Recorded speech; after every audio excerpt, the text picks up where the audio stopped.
नमस्कार दोस्तों, हम पूजा जौनपुरी।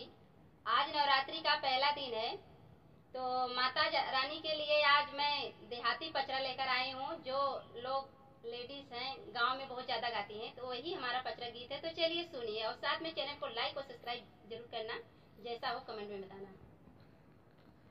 निमिया की डरिया मैया नावेली झूलनवा हो कि झूले लागी ना, हो कि झूले लागी ना।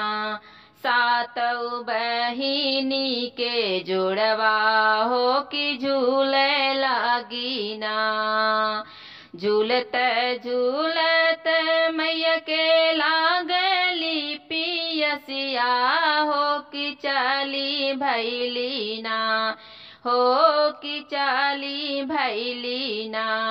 ओही मैलिनी हवेलिया हो कि चली भैली ना।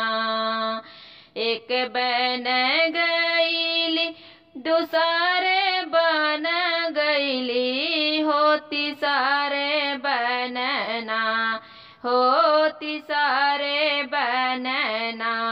मिलल गौआ चरहवा होती सारे बनना।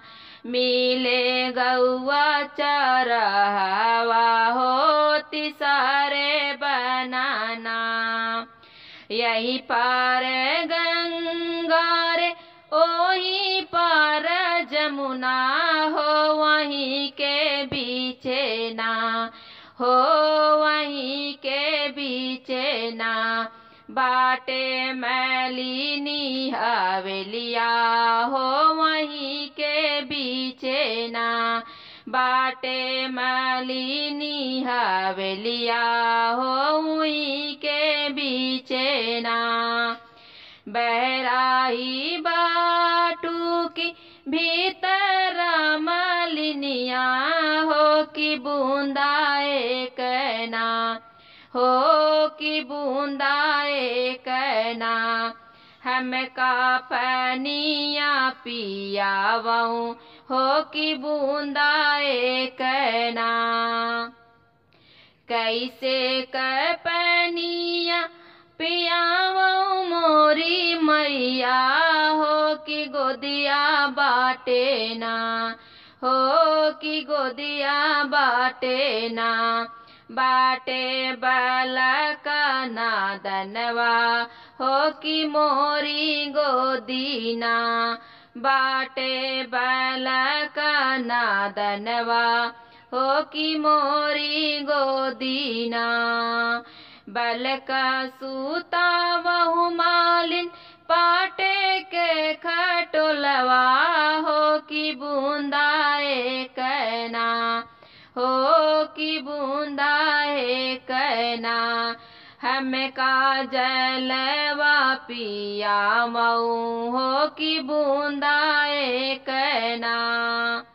एक लोटा करी मालिन भुइया ढरकवली हो, दूसरे लोटाना, हो दूसरे लोटाना। हमका जलया चवलिनी हो, दूसरे लोटाना। हमका जलवाया चवलिनी हो, दूसरे लोटाना। जैसे ही जैसे मालिन हमें जुड़वैबू हो कि वैसे वैसे ना, हो कि वैसे वैसे ना। तो हर मैलिया जुड़ई है हो कि वैसे वैसे ना।